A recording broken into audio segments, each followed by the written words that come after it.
Spurs lose to the Heat at the buzzer on a Bam Adebayo buzzer beater. This was a tough one to watch. It was honestly a good game. Wemby didn't play, so it was kind of fun to see our guys play without Wemby and just see how our team looks. We obviously look totally different. Our defense is completely different. The way Miami was able to play against us without Wemby in there, they can actually get in the lane and make some things happen. And then offensively, we had to play totally different offensively as well. So you can really see how big of an impact Wemby has when he's not there. Yeah, he just locks down so much stuff in the lane for us. Let me see real quick. All right, our blocks. So yeah, we had 3 blocks as a team. Wemby would have had probably 5 or 6 just on his own. So you see the big impact that Wemby has there. But anyway, Duncan Robinson, he hit 2 threes. Felt like he hit more than that on us, but yeah, he had the 2 threes. Tyler Hero was trash. 0 for 7 from three, 4 for 15 from the field. He did have 11 points. He had the 8 assists though, and it felt like he was impacting the game if you watch the game, just not so much scoring wise. Jovic, 3 steals, 14 points, 4 assists, 7 rebounds. Just a good all-around game. Terry Rozier, Scary Terry, was killing us. 5 for 9 from three, 50% from the field. He put 19 points on us. But yeah, Bam Adebayo was the main guy that was wrecking us. He had 30 points, 9 assists, and 12 rebounds. 3 turnovers, but who even cares? 13 from 21 from the field, and then 2 for 5 from three. Last possession of the game, it was just horrible. It was a breakdown defensively. I don't know who it was. I think it was Keldon's assignment. I believe it was Keldon's assignment, unfortunately. But yeah, Bam just comes up and they pass it into him. He just catches the ball off the inbounds. He just takes 4 or 5 dribbles with his left hand. He just goes left and he just gets right to the elbow and he just pulls up at the elbow and just freaking wets a shot for the game. I was like, what the hell is going on? No resistance or anything. He just catches the ball, turns around. Like I said, 3 or 4 dribbles to the left, pulls up right at the elbow, basically a little above the free throw line, and just nothing but net on his jumper. It made no sense. We just let him catch the ball, get right to his favorite spot, which is the elbow there, and just rip it. I think there was a defensive miscommunication. We're supposed to make a switch, and the switch didn't happen, and Bam just gets a wide open jumper, which there's just no excuse for. That's just terrible. I don't know if that's the coaching or who you blame that on, but I imagine we had a plan coaching wise, and we had all of our switches and things drawn up, but we just had our defensive breakdown, and it sucked to see. Bam just wet that jumper like nothing. Onto the Spurs, we had a good all around team game. Honestly, Harrison Barnes had 12, Bassie had 9, Chris Paul had 12, Vassell has 18, Castle has 10. Zach Collins got 2 points in there. Don't even remember him being in the game, but he got 2 points. Mamu had 10. Champagny has 6. Sohan has 2. Keldon has 19 points. Trey Jones has 3. I mean, we had a good all-around scoring game. 1, 2, 3, 4, 5, 6 guys in double digits. So usually take that all day. We weren't shooting good from the three though. 1 for 10 from Vassell. He's 8 for 22 from the field. Only 18 points in the 22 shots. So it's just not a good game for him. Honestly, he was missing a bunch of open threes and a bunch of shots where you get to his spot and get a shot in rhythm. He just wasn't knocking down shots that he normally does knock down. So it was an off night for Vassell. Harrison Barnes, Bassie, 4 for 7, 4 for 8. So they had good games. Bassie had 15 rebounds. That's insane. Yeah, he was hustling out there. We need to give him some more minutes. I feel like he's not very skilled. Honestly, he's not great at finishing inside. He doesn't really have a jumper at all. He's still working on his free throws. But the 15 rebounds. You love to see the energy out there. Again, we're playing against Miami, so they don't really have a big man. They play Bam Adebayo, I believe plays center for them if I'm not mistaken. Yeah, I'm pretty sure it is. Bam is their center, so he's like 6'9". So they don't really have any big men they play that are over like even 6'10". So Charles Bassey was able to take advantage and get those 15 rebounds. Yeah, Chris Paul 12 points, 7 assists, 3 steals. So an okay game for Chris Paul. Stephon Castle, he had a nasty dunk on the breakaway. But yeah, he had 10 points, 6 assists, and 6 rebounds. I felt like he did all of that in like the first half, though. He was off to a really good start in the first half, and then I guess he kind of fizzled out there. 4 for 10 from the field. He was 2 for 4 from three, so we like to see him knocking down a couple threes. I'm sure he's working on them a whole lot. In his off time, because I've said it before, he has good mechanics. He has a good form on his shot. It's just a matter of getting more in-game reps and just getting more confident and comfortable with shooting the ball. Had a Mamu side in 10 minutes. We'd love to see Mamu out there. 10 points in the 10 minutes, 4 for 6, 1 for 3 from three. I don't know why he doesn't get more minutes, honestly. The fans love Mamu. The coaches know better than us. I'm sure he still has a lot to polish off in his game, but it gives us great energy.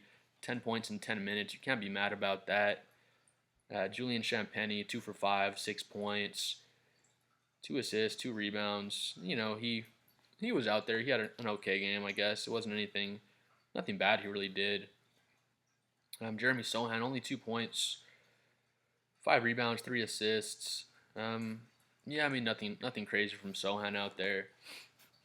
He was playing decent defense, but I don't call him a no-show, but you didn't really notice him out there. He wasn't making a big impact on the game, unfortunately. Because there are games where he'll have 2 points, but then he'll have 12 rebounds, and he'll make all these impactful plays on defense that don't necessarily result in steals or blocks, but you'll see him just hounding guys, getting good shot contests, making guys really uncomfortable. And I really didn't see that from him tonight, to be honest. Trey Jones with 3 points, 1 for 3 from the field, 4 assists. So, I mean, he was out there. Nothing crazy. Keldon Johnson, the main guy I probably want to talk about, he had the 19 points, 5 rebounds, 1 assist, only 1 turnover. He's 5 for 14 from the field. So, not great. Not great shooting. That's like 33% from the field, basically. But the 19 points. Again, actually, I haven't mentioned this yet. They said Victor Wembanyama was out with an illness. I'm kind of iffy on that. I don't know if he was sick or not. Maybe he was. Just off my gut, I want to say that he wasn't. I want to say he was at home chilling and he's just fine. He'll be back for the next game. Man, he probably wasn't even sick. This was just a game to show off or showcase, I guess, all of our other players that aren't Victor Wembanyama. Kind of let Keldon get some shot attempts up because he got 14 up. Let Vassell get some shot attempts up because he got 22 shots up. We're not really shopping Castle. I feel like we're definitely going to keep Castle. Unless, like I said in my previous video, if the Mavericks would have hit us up and let us know Luka was available, then we'll probably package Castle for Luka. I hate to say it, but we put together a package with him for Luka if that was the case, but that's already gone.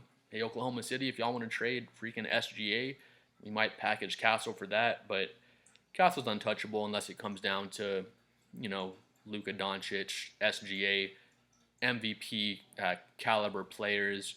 I don't even want to say MVP caliber, like players that are finishing 1, 2, or 3 in the MVP race.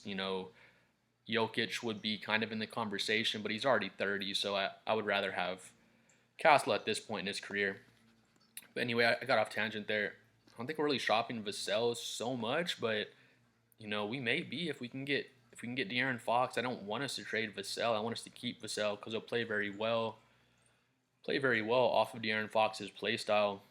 But like I said, I feel like this is more of a showcase for Vassell and Sohan just to kind of build up their trade value.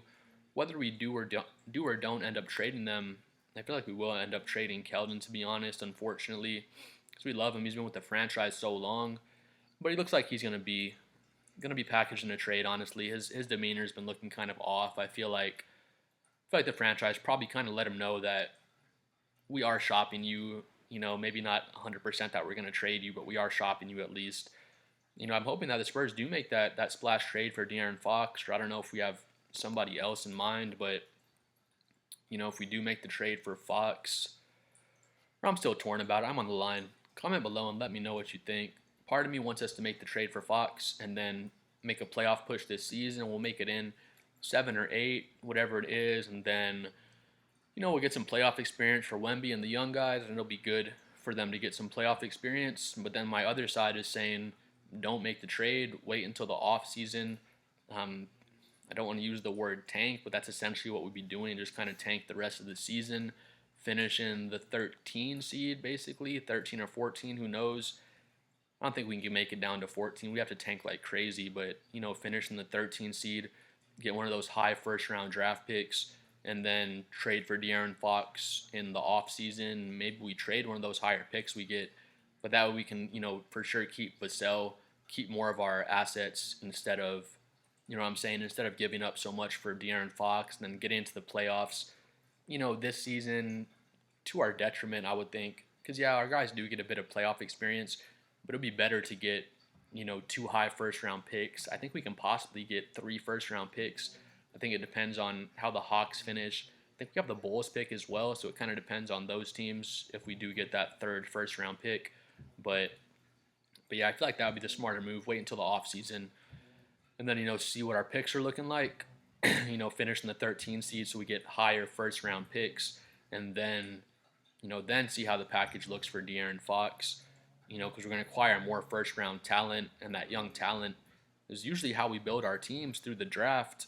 But yeah, if we can get a 27-year-old De'Aaron Fox in the off season, which again I think is the better way to do it, then those 5 years from when De'Aaron's 27 to 32, that's basically right in his prime. Hopefully win a championship in that time, maybe more than one. I don't want to get ahead of myself.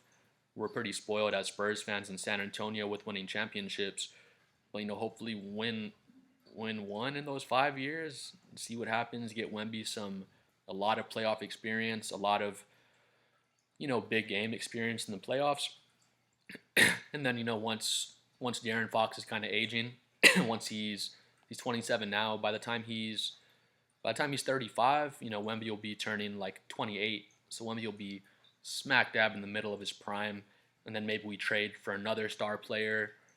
Once Fox is aging a bit, but we'll kind of see what happens. But back to the game though, yeah, Bam Adebayo just gets the ball, walks right into his spot for a game winner. Just defensive breakdown. It was ridiculous. He was wide open. It was just stupid. Just 3 dribbles, just pulls up. No one even contested the shot.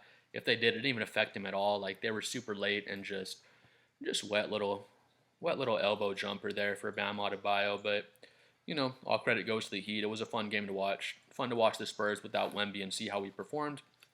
But like I said, don't worry about Wemby. I don't even think he's ill. I think that this was just again a game to show off all of our players that aren't Wemby, to show other teams, hey, look at this guy, look what this guy can do, and then kind of strengthen our trade package for the trade that looks like it's most likely going to happen before the February 6th trade deadline.